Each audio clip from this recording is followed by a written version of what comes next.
Whether it's horrible, creepy, or strange events taking place in the world, people are naturally intrigued to hear someone recount what happened.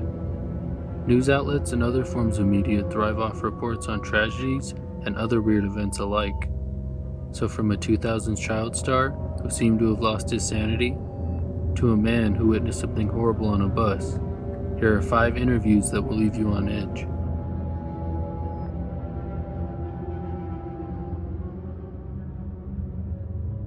In this first series of videos, 2 men by the name of Rosalio Reta and Gabriel Cardona recount their time as enforcers for Miguel Trevino, the ruthless leader of the Zeta cartel, from behind bars. The 2 were recruited at 13 and 15 years old. Both American teenagers from Laredo, Texas, found their way across the border into Mexico and changed their lives forever. The things they witnessed and the things they took part in are terrible, to say the least.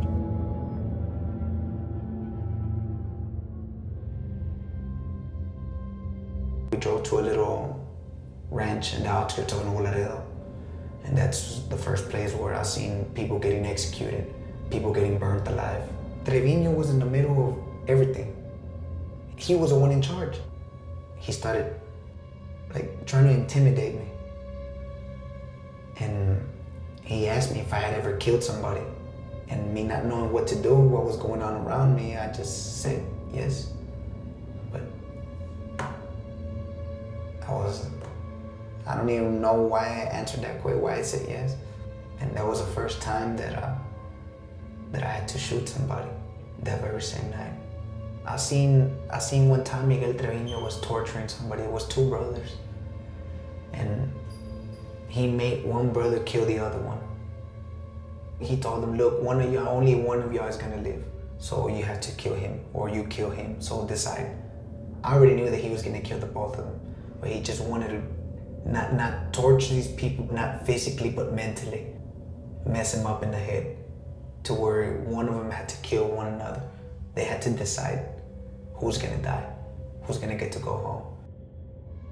In all, how many people did you kill? I have no idea. No idea. You lost track?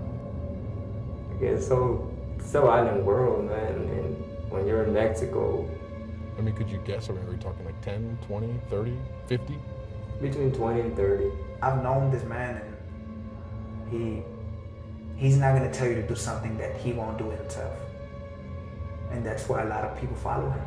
How much control do you think he had of Nuevo Laredo and that whole area in northern Mexico? Absolute control. Pulled up, and I couldn't believe what I was seeing. People getting tortured, killed, decapitated. It was kind of hard to believe, I know. I knew that day my life had just changed forever. What does Trevino tell you? Just to kill that person, I had to do it.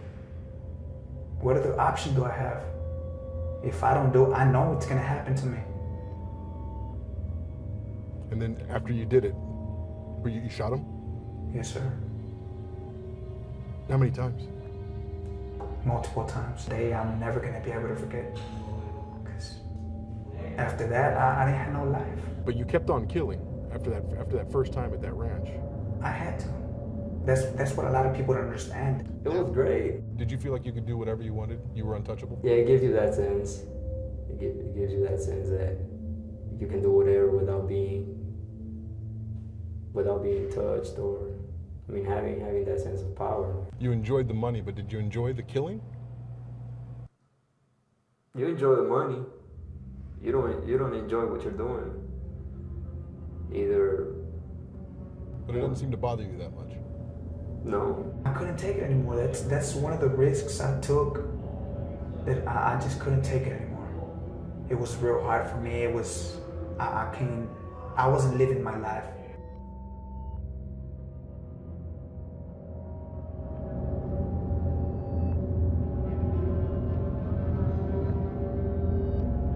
Two police officers claim to have witnessed a flying humanoid creature in a remote town in Mexico. They described the creature as dressed in all black, with large eyes and claws. Mexico has a rich history of tales of black magic and witchcraft permeating the culture as a somewhat mysterious and common phenomenon. The officers believed the creature to be either some sort of witch or extraterrestrial creature. Either way, they are very clearly disturbed by whatever it is they saw. Hasta que el testimonio de este policía cambió el panorama. Veo una persona vestida de negro, así con plumas, dos garras negras, así negras. Me asusto y me doy cuenta que donde la veo así, pero ella iba agachada. Entonces me hago para atrás, me meto otra vez al cuarto donde estaba y de este lado, al cerrar la puerta, venía otro. Según él, una noche cuando vigilaba este lote de autos, recibió la visita de dos seres que volaban sobre el Panteón de Santa Catarina, ubicado a espaldas del cerro donde fue grabada la enigmática figura. 2 años antes, Leonardo Samaniego relató un encuentro similar. Curiosamente, él también era un policía. Estaba vestida de negro y tenía unos ojos grandes y tez morena. Pero ya no me alcancé a ver más. Estaba vestida de negro, traía un gorro con una punta hacia atrás. Pero no tenía nada, escoba, nada. Pues iba volando sola. El oficial Samaniego, quien trabaja en un municipio distinto al de su colega, contó...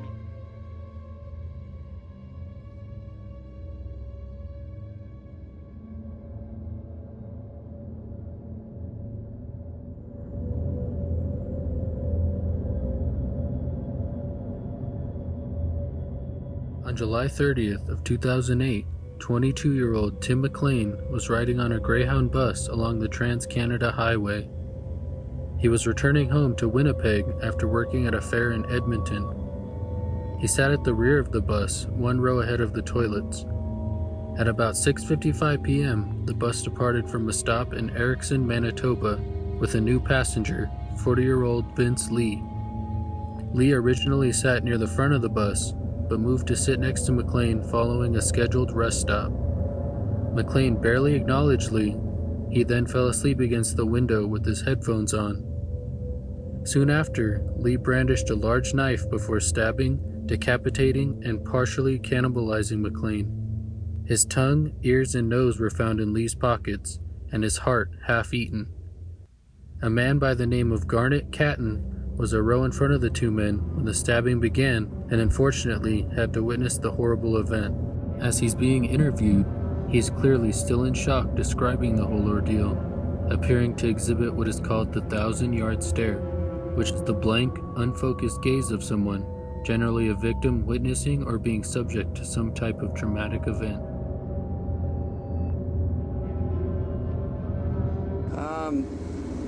I was just reading a book. All of a sudden I heard a guy screaming. I turned around and the guy sitting right next beside me was standing up and stabbing another guy with a Rambo knife, pretty much. It was a big survival knife like this in the throat, repeatedly. Told everybody to get off the bus. Everybody started to get off the bus. The guy still kept stabbing him. Everybody got off the bus. Me and a trucker that had stopped and the Greyhound driver ran up to the door to maybe see if the guy was still alive or we could help or something like that. And when we all got up, we seen that the guy was cutting off the guy's head. He was cutting off the guy's head there. And he saw us. He came back to the front of the bus, told the driver to shut the door. He pressed the button and the door shut, but it didn't shut in time, and the guy was able to get his knife out and take a swipe at us, so we backed off the door, and I ran around the backside of the bus driver took off, and then we both returned to the front to see what had happened, and he hadn't gotten off the bus. The door was still open. We shut the bus door that time and shut it. It was at that point that he came, started walking to the front of the bus, and he had the head in his hand, and he just looked at us like this and dropped it on the ground, like totally calm. I think I was the first one to really realize what was going on and just screamed like, "Stop the bus, someone's getting stabbed, everybody get the hell off." The people at the front of the bus didn't really understand what was going on, so it almost turned into like a trample scene there and everybody trying to get off the bus. But the guy, he didn't care at all. He wasn't concerned with anybody but the guy that he was stabbing. What did the guy look like? Did you get a look at him? The killer? Yeah. He's either Chinese or native. That's all I can say. 6 feet, 200 pounds, he's wearing sunglasses, bald head. He looked totally calm. He didn't say a word, I don't think, to anybody on the bus. I think he got out and had a cigarette with one girl.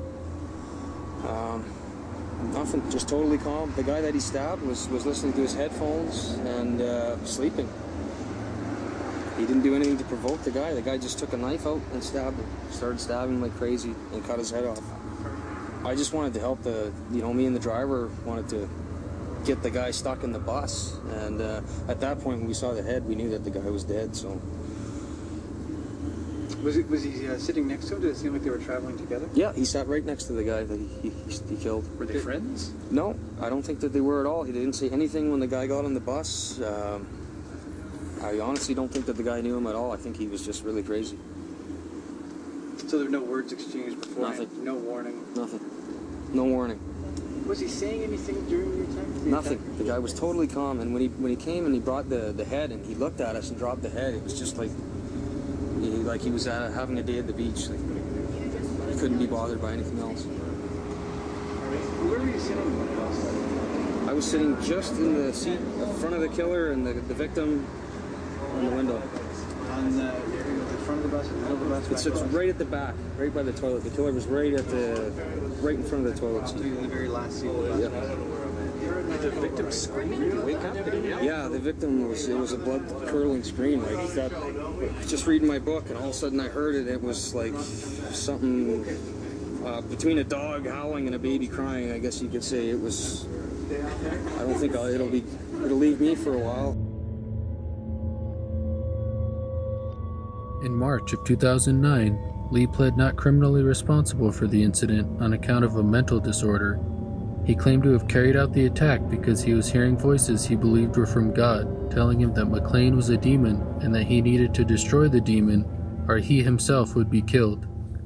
He was remanded to a high-security mental health facility in Selkirk, Manitoba, where he was detained until his release on May 8, 2015. Vince Lee is a free man today.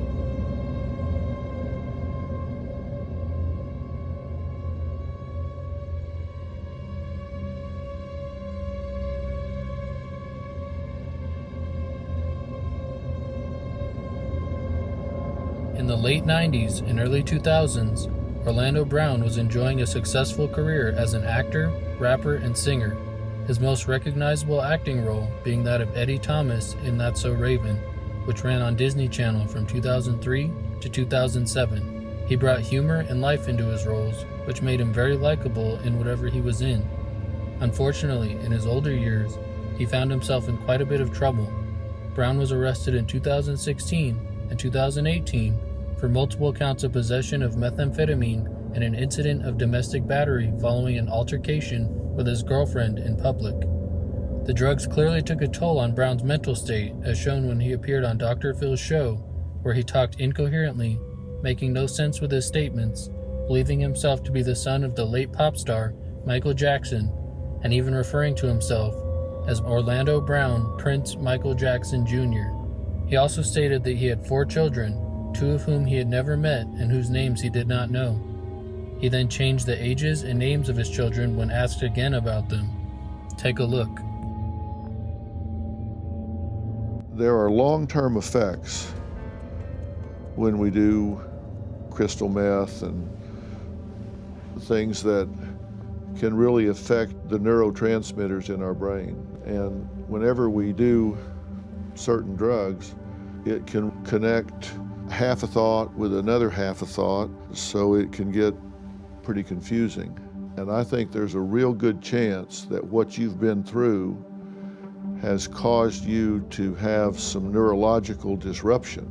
Well, not necessarily. Me personally, not to cut you off, me personally, it's not about, saying F it or anything. It's very clear to me that some of your thinking is confused. I'm 4 years sober for a reason.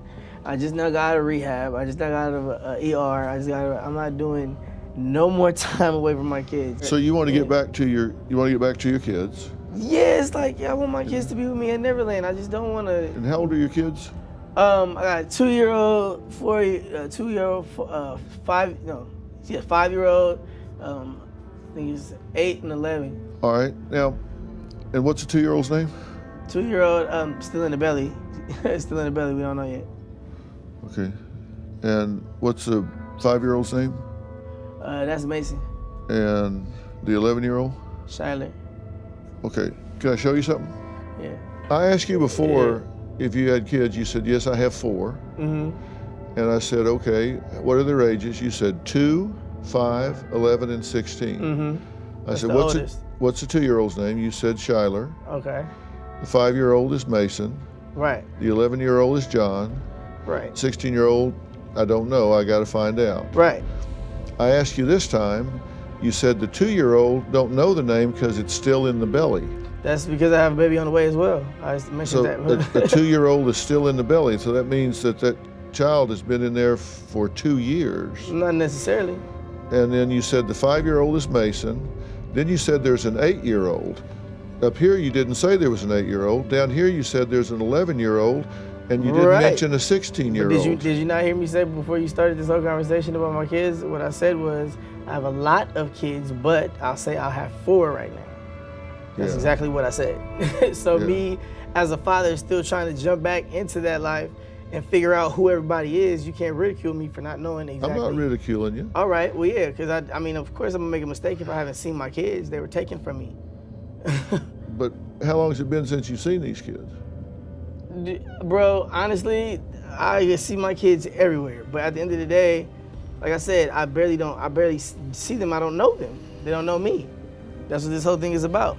Being able to identify and, get back with my kids and stuff. I'm not showing you this to make you feel bad about not being around your kids. I made the point that right now, you're an extremely intelligent guy. Mm-hmm. And I said, but you're confused in your thinking. And as evidence that you're confused in your thinking, 30 minutes apart, you are confused about names and dates of children. Yeah, well, I'm trying to put that together. That's what I'm supposed to be here for. What's your full name? My full name is Orlando Brown, Prince Michael Jackson Jr. So what's Prince Michael Jackson Jr.? Well, it's my nickname I gave to myself. Because my father was Michael Jackson, great Michael Jackson. So your father was Michael Jackson. Mm-hmm. How do you know he's your father? Well, you hear through the grapevine, but aside from that, it's the characteristics of a person. I used to always wonder why I'm so astronomically blessed and gifted when it comes to being talented. I rap, sing, and I do everything immaculately. The eyes, and also just speaking to different Jackson family members that have confirmed it. So it's just it's a blessing to know that I can sit here today and say that that Michael Jackson was my father. But the reason you say he's your father is because he was very talented and you're very talented? No. Based off of actually, like I said, actual family members letting me know and telling me, and also my mother. Your family members have told you? Mm-hmm. His family members or your family members? His and mine. Because I know a lot of his family members. Yeah, but they call me Michael Jackson Jr. So aside from that, that's all the confirmation in the world. When you ask after the first time you hear it, you're like, why are you calling me that? And they telling you like, yeah, boy, that's your daddy. I'm like, oh, okay. Yeah. Tell me about Neverland. Well, I've never been. I know my father would have wanted me to have it. He left it for me, so that's just something that's very awesome to me. Did you know Michael Jackson? No. I understood he liked to hide and wear disguises, so it could have been possible I was talking to him and didn't even know it. But at the end of the day, can I actually say I met my father? No, I have not.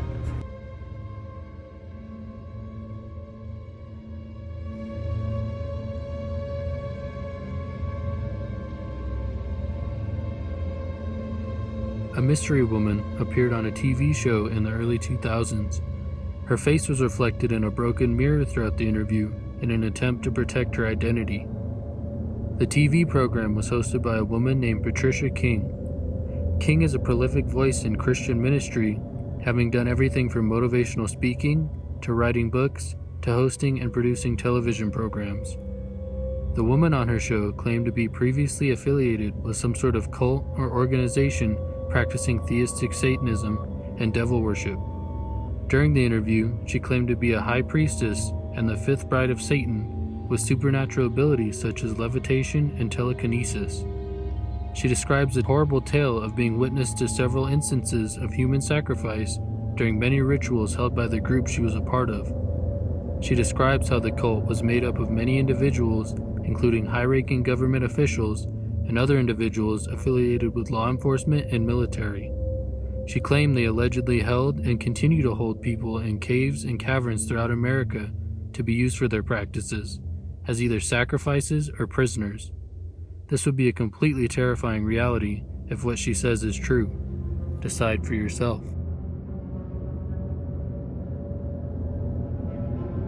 I was the fifth bride of Satan, and my power that I ran with was, my element was fire, and you couldn't get any higher than what I was. I could move things without touching them, and I could make people stand away from me and command the demons to go get people and make them get pushed away. I could protect myself in that sort of way, and I really liked the power. I was really involved with the Satanic Church every day. The high priest would come and get me, and they would take me to the church, and they would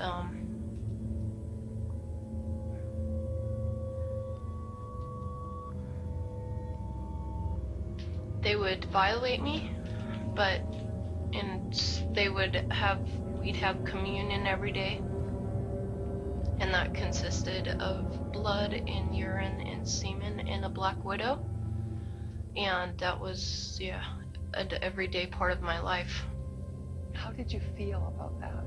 I felt really scared, but at the same time I liked the power that I had, that they taught, and I had inside of me, because everybody has gifts inside of them, and you can be influenced by the Holy Spirit or the familiar spirit, and I was totally influenced by the familiar spirit.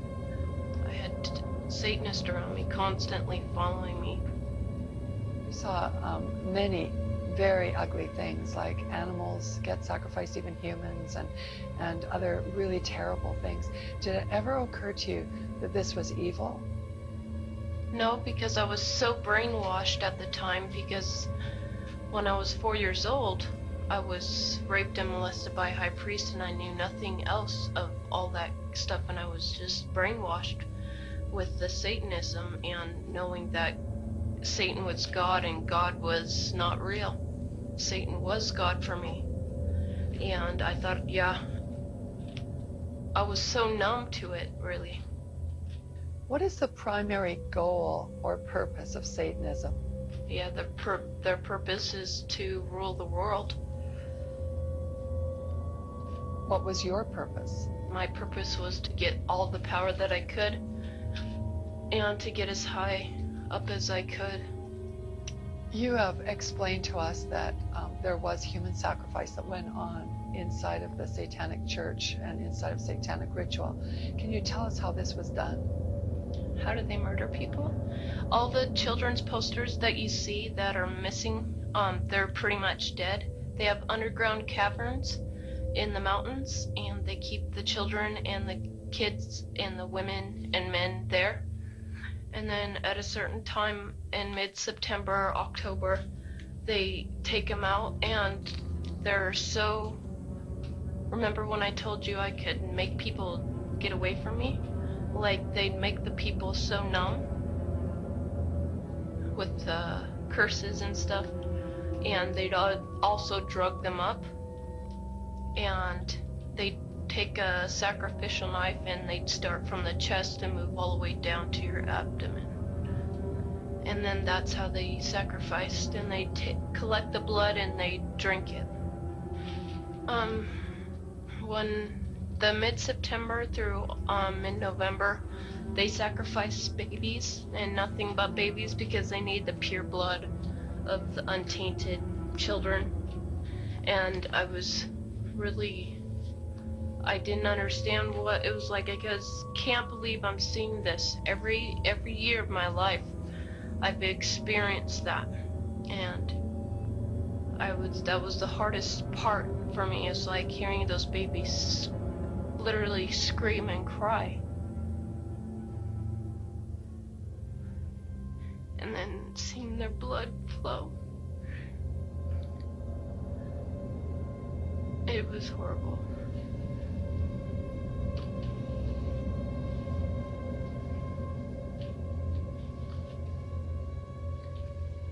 Rebecca, where did they get the babies? Yeah, they have mothers that are expecting, that they hold in the church, and they also have people that they kidnap and they impregnate them through whatever, and they get babies from everywhere. Why is it that no one knows this? Because there's Satanists in the police force and also in the government, the army. They're everywhere. They're even on the council of, yeah, the representatives of the United States also. And they're silenced because this is not being exposed, because they don't want it to be exposed, because they're really good at lying and hiding things. Rebecca, what happens to the people that want to come out of Satanism? They get killed. They get followed, they get taken, they get sacrificed in front of the congregation of the Satanic Church. Why? Because they know too much information about the Satanists and who their names and places of where they keep the people underground, and they just know too much information. There's no, it's like being in a gang or in a mafia. You don't get out alive without consequences.